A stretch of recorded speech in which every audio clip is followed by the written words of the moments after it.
Welcome back to another season of the Muse with Madrine. Today's episode is all about bouncing back from a major setback. I will share with you practical practices that you can apply, some of which I have consistently used to come back after a loss. At the end of the podcast, we would like to hear from you and let us know what you do or did when you experienced loss or a setback. Share your comments and feedback. To our listeners, your feedback is well received and we are working towards your requests. Thank you for listening.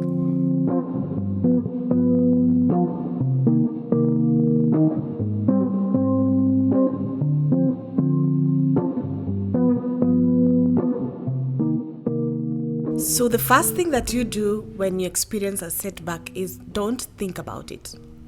Yes, I said that. Don't think about it. Accept and embrace your emotions. Failure is accompanied by a variety of emotions.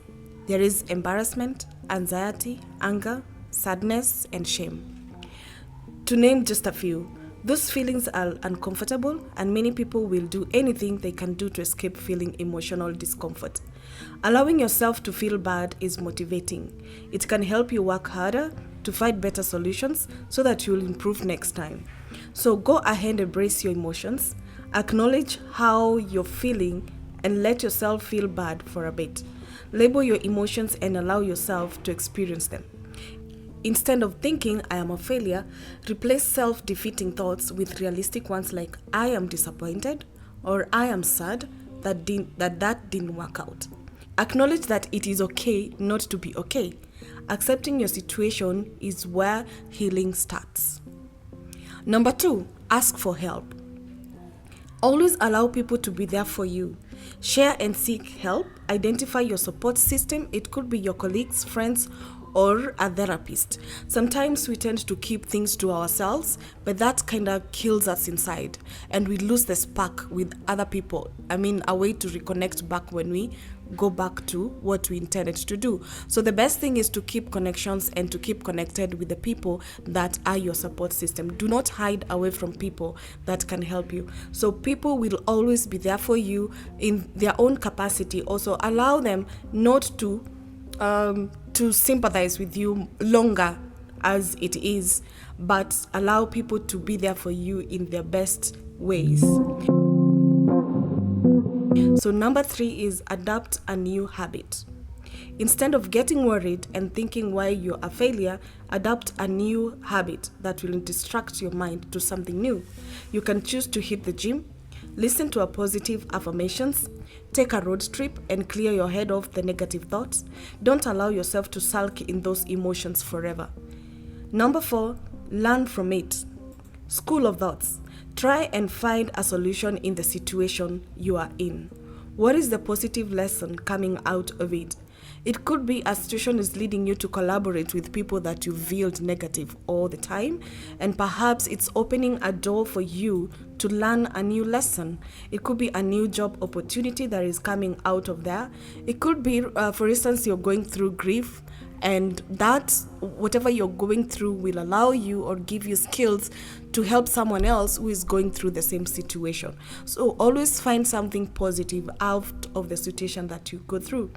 So number 5, look for an opportunity in the situation and take action. Yes, you have that. Just like I said earlier, look for something that you can do with the situation that you're going through. If you've been going through a loss again, you can identify an opportunity to talk to people who are going through grief. It could be in a grief group, or maybe create a podcast like this one, or perhaps write a song that someone would be inspired to get out of their similar situation.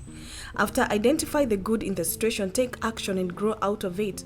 Take things slow and save your energy for the solutions and not the setback. Just refocus. Number 6, communicate. Talk to the people who get you. From this, you learn how to cope, and you might realize that one of the persons that you can talk to can be able to solve this situation. Talk about it to ease and heal, or teach and change the situation for all. Sometimes we go through so many situations and we find that those same situations with the one who created themselves. through the choices we make, and maybe someone will take you out of it if you just talk to them or you open up to the society.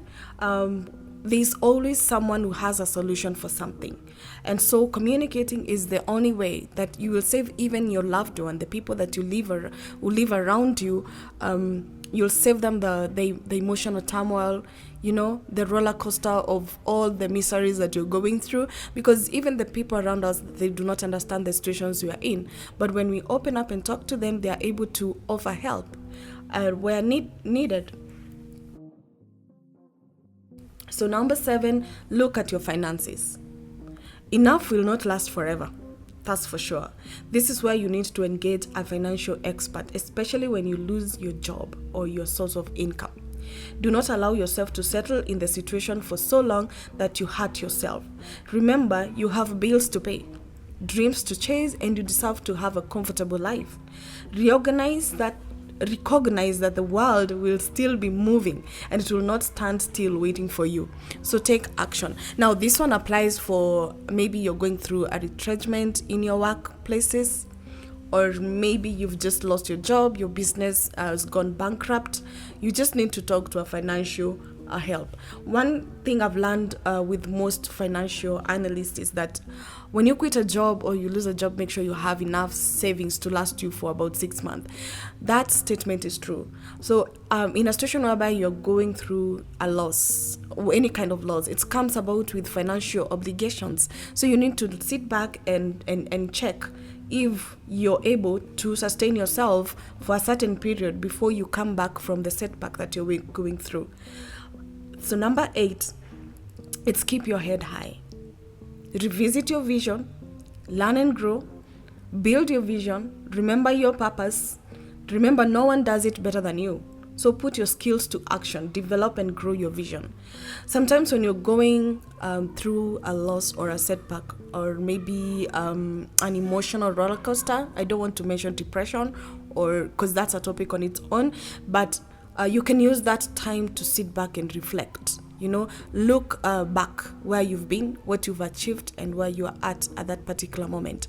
Then look at the steps that you can take to push yourself forward.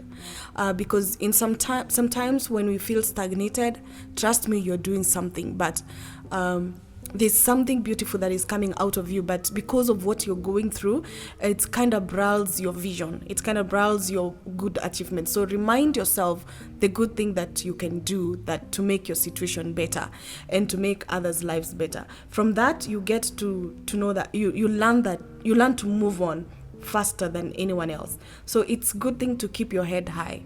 All right. So number 9, learn new skills. Yes, learn new skills. It could be an equipment. Maybe perhaps you wanted to play a guitar, to learn a new language.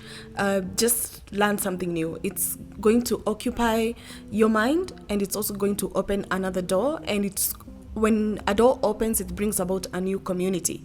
So if, for instance, you've always wanted to learn French, it means you're going to indulge yourself with the French community. And French community, you learn something new, and you get a new community. And from that, from the new community and learning something new, you tend to forget the old.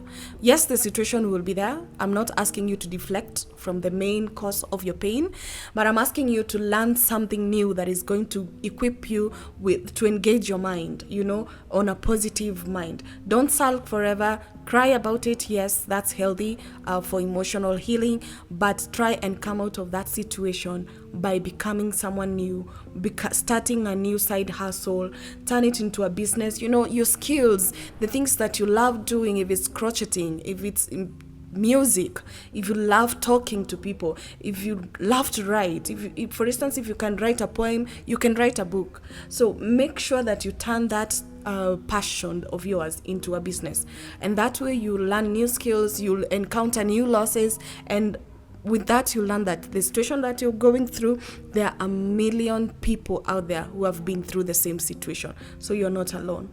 So number 10, which is my last point for this podcast, is adapt a new habit. Yes, there's the difference between learning a new skill, and adapting a new habit. Well, it takes 21 days to form a new habit. Now, here's the a good example. If you want to lose weight, number one, people will tell you to like hit the gym. But that's not it. You also have to look at the meals that you eat every day. You know, you have to cut down on calories. There's so many things, there's so many books, there's so many bodybuilders out there who will train you on these things. But it will take a habit, because you can read a book and still not apply what you've read. You can hit the gym and then you'll stop the next day.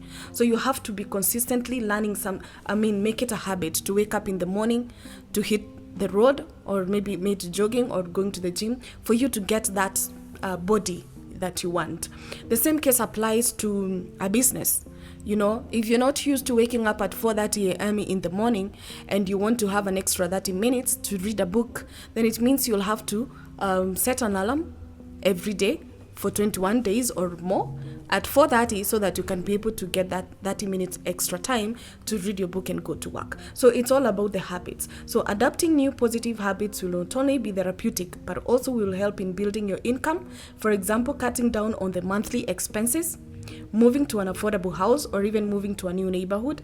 Try meditation, exercise, giving back to the community, or even adopt a pet that you can take care of, you know. So that's it for today. This has been The Muse with Madrine, and I'm looking forward to hearing from you. What did you do when you experienced a setback? Either from work, marriage, business went bad, relationships. How did you bounce back? If you like this episode, give it a subscription. Leave us a message. And just to mention that this episode was supported by Rin Investment Limited, the best real estate company and marketing agency we have in Kenya. You can check them out on their website, www.rin.co.ke. And thank you so much for listening. See you in our next episode.